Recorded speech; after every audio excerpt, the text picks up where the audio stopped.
It's been 13 days since I've last done a rack pull or a block pull session. So yesterday I did that session that I did with the rack pulls, and this morning I've woken up pretty much broken. Everything from the neck, so traps, all the way down to the coccyx bone. Everything's sore. The erectors, the lats, the traps, specifically the lower back. Everything's lit up. The hamstrings not so much, which is interesting. It's just all on my back. Yesterday I tried that 270, and even though I didn't grind it, I didn't kind of push through it.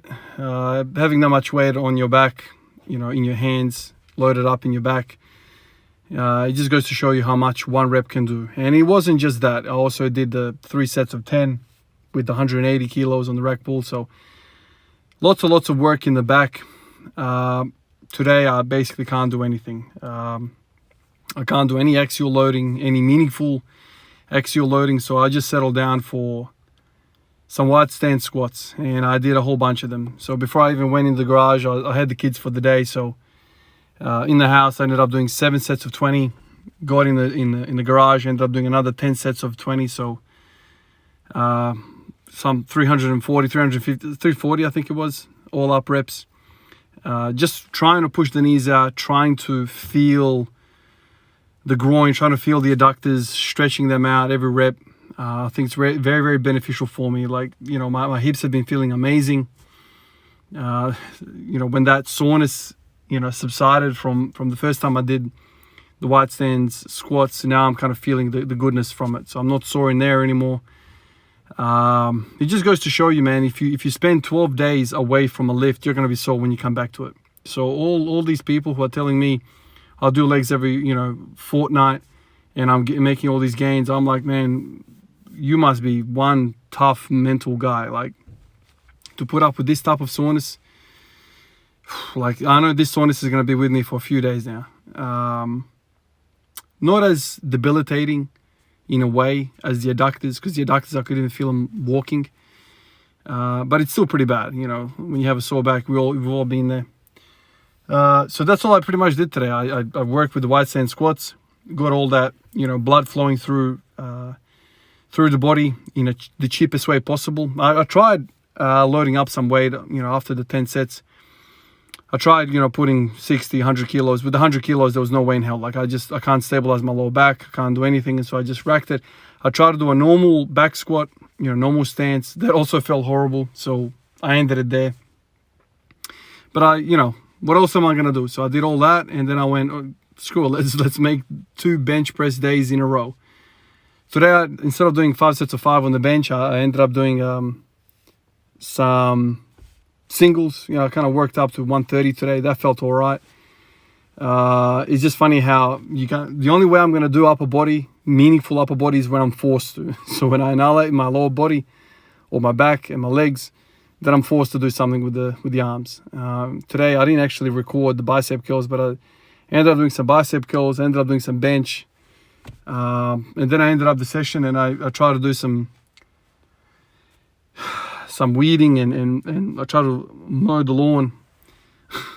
Every time I have to bend over me, it's like, wow, man, it's brutal. And so the whole time I was thinking to myself, I can't afford to have 2 freaking weeks go by for me to not do any volume in the block pulls, in the rack pulls, in the deadlifts. But it just ended up the way it ended up. I had a whole bunch of work to do. And then I was sore, and so I can't really, lift some heavy ass weight early in the morning because I don't want to wake the neighbors up. I couldn't do it because of the adductor soreness for quite some time, and so all that kind of back to back ended up being 12 days, and so I'm feeling it again. I kind of initially said to myself, I want to do it at least once a week. I want to do block pulls once a week because initially I wanted two days, and I quickly worked out that it was too much. So I think once a week doing volume in the block pulls is really good. I'm not even mentioning the pin squats because there's no way in hell today I could have done any pin squats because my back is fried. So this is where we kind of get into the whole competing, where you're going to put your recovery points. This is the initial reason why I stopped the pin squats initially. Like, when I did those 16, 17 days of hitting 200 kilos for 1 rep, in the back squats in a row. You know, the reason why I stopped that was because I stopped the pin squats, you know, and the pin squats were instrumental in that squatting period. The reason why I stopped the pin squats is because of the deadlifts. It's just way too much freaking recovery points being wasted in those two lifts. So it's kind of like each time you sit down to work out a program, a direction for yourself, you need to be mindful of your recovery points, especially if you're a natural fella, you know, living a normal life, whatever. You only have so many recovery points, and so like, what do you want to prioritize the most? You know, where do you want to spend your currency? Maybe I can make it work, but it's hard. I think the only way you make it work is to have it more frequently, as that makes it, as that crazy as that sounds. You can't afford to, you know, go 2 weeks and then hit it and then be disabled for the next 3-4 days. So you need to do smaller bite-sized pieces more often. I think that's the only way you do this type of stuff. So, you know, the pin squats, you know, they can coexist, I think, with deadlifts, but I just have to, you know, look at the volume that I'm doing with the block pulls and the rack pulls, and just kind of match it up so I'm not that sore.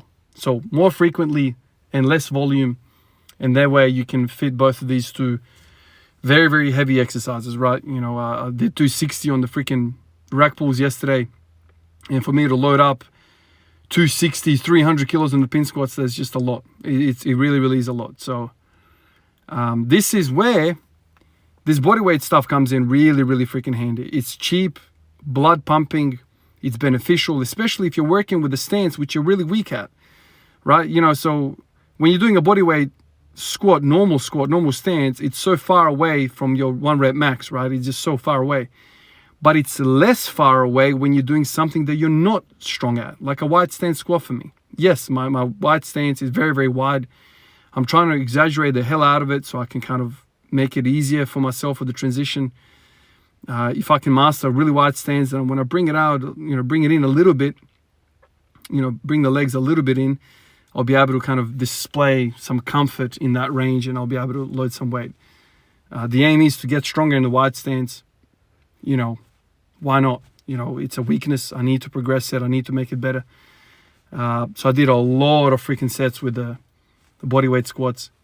You know, I'm going back to these bodyweight squats. You know, there was a period I was doing the Hindu squats really narrow, banging them out. The reason why I stopped that is, well, the hip pain kind of started, you know, getting to me a little bit. It started making me feel a little bit uncomfortable, so I stopped that. Now I think I've got the solution.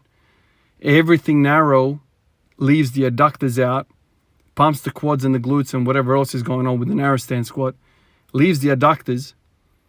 The adductors start, I don't know, freaking out, and all of a sudden you start getting hip pain. Now, this hip pain that I get, I think the origin is in the adductors somewhere, because when I do wide stance squats where my adductors are in the game, working with the rest of the structures in the lower body, there's harmony there, and I start to feel really good. And so feeling really bloody good. So back to bodyweight squats. You know, I definitely don't feel like it's a wasted session. Like, I think a lot of people feel like if you're not in that 70 to 85% range, you're not really doing anything. I don't know how many times I've said this on my time on this platform. You know, man, like sub 50 programming, I've had a lot of freaking success doing, you know, with squats. I'm not going to say with deadlifts, but with squats, I've had a lot of success pumping some freaking fluff. You know, a lot of people call that fluff. You know, doing bodyweight squats and doing freaking barbell for a set of 50 and 60 kilos for a set of 50, all that kind of 50, 30 reps, all that stuff. To me, man, I think there's a lot of benefit in that. You know, every single time I've done things like this, I've gotten stronger. I've been able to display strength in the 1 rep range, which is crazy because the traditional thinking, the traditional, you know, periodization will have you think that that is not the case. Maybe it's some freak occurrence with me because I squat every day and there's a lot of different timelines, a lot of different decaying attributes. You know, what's going on? Are you just resting from the 1 rep and the 2 rep and 3 rep max weights when you're doing the bodyweight squats? That's why you can peak. Lot to consider, really, really lot to consider, and to kind of sit back and attribute what effect is caused by what. All I know is, at the end of the day, you keep it simple. You know, keep it simple, stupid. What do you do? What have you done that makes you feel good and strong? And I've got a handful of things. I've mentioned it many, many times before. You know, high rep stuff has always served me good. Lots of pulling volume has always served me good. Pin squats have served me good.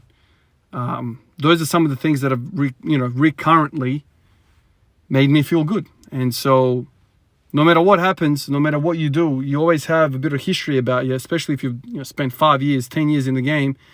Especially keep your log, what has served you well. And I know high rep squats, bodyweight squats even, have done really well for me. Now I'm kind of morphed that into a high rep squats in a stance which I find really, really weak, really difficult. And so maybe this is like, those same effects on steroids, right? I am taking the stuff that's worked for me before and I'm taking it and now slamming it into a position which I'm really, really weak at. And so maybe there's going to be super effects because I'm addressing not only the high rep stuff, the component, but I'm putting high rep stuff in the stuff that I am really weak. So let's see how that, progresses. The reason why I love, high rep bodyweight stuff so much, like push-ups and bodyweight squats, is that it's so freaking accessible, man. I could be at home playing with the kids, hours and upon hours away from actually training. I can just bang out sets whenever I want, man. Whenever I want. And, these are not RP 10 sets. I don't even know if you can, well, I guess you can do RP 10 sets with bodyweight stuff, but you're just kind of half stretching with these things, man. Like I get down, I feel the adductors pull, go back up, it's like active stretching in a way. So, I'm really enjoying, I really enjoyed what I did today. That's a lot of sets, but maybe this is a bit of a trend with me. If I start really going hammer and tongs with these block pulls and rack pulls, and if this is a common theme that I always get sore to some degree, or hopefully not sore this much, if I increase the frequency, maybe I'll be less sore, despite what goes on. Like when you put that much work in a rack pull, which is a very difficult thing, especially going heavy, you're going to be experiencing a dip in performance the following day. And I think bodyweight squats are awesome for that, man. You just can come in and do stuff like this, bench press, which is not the most exciting thing for me, but hey, you're laying down, you're resting your back, and you get to put some work in. So maybe the way I'm kind of stumbling into this, maybe I'm stumbling into a more balanced program because I'm pushing really hard with the legs and forcing me to take lighter days more often now. Man, these adductors and these wide stance squats and what I'm doing with the rack pulls, block pulls, man, I've been so freaking sore the last few weeks. I'm sitting back and thinking to myself, man, oh my God, I'm sore again. It's real tough getting through the damn lawnmower today, man. It's raining here almost freaking every day now, and the grass is like on steroids or something, man. It's just growing so quickly. So I'm there like mowing the lawn freaking with, I gotta do I don't even know what you call it. Gotta sit the freaking lawnmower back on its wheel so I can progress it on the grass. Like, oh my Lord.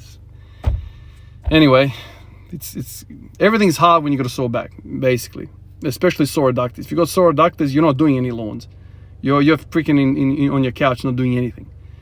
If you got a sore back, you might be doing some lawns. This is the crazy thing, like, we can all joke around training really hard and all that, but if you're a regular guy and you got other things going on in your life, man, it's I don't know whether that crosses your mind in your training session, but damn, I gotta go to work tomorrow and be in ED for 12 hours. Am I gonna be able to survive? Like, I gotta be mindful of what I'm doing today because tomorrow I'll be paying for it. Those kind of thoughts, which pro athletes don't have to consider these things. Anyway, appreciate all of you guys. Appreciate all the guys on the screen. Special thanks to you guys. I guess I'll see you on those platforms, all these platforms that are growing day by day. Discord, YouTube, Instagram, Patreon. I'll see you guys there. All right, guys. Catch you in the next one. Peace out.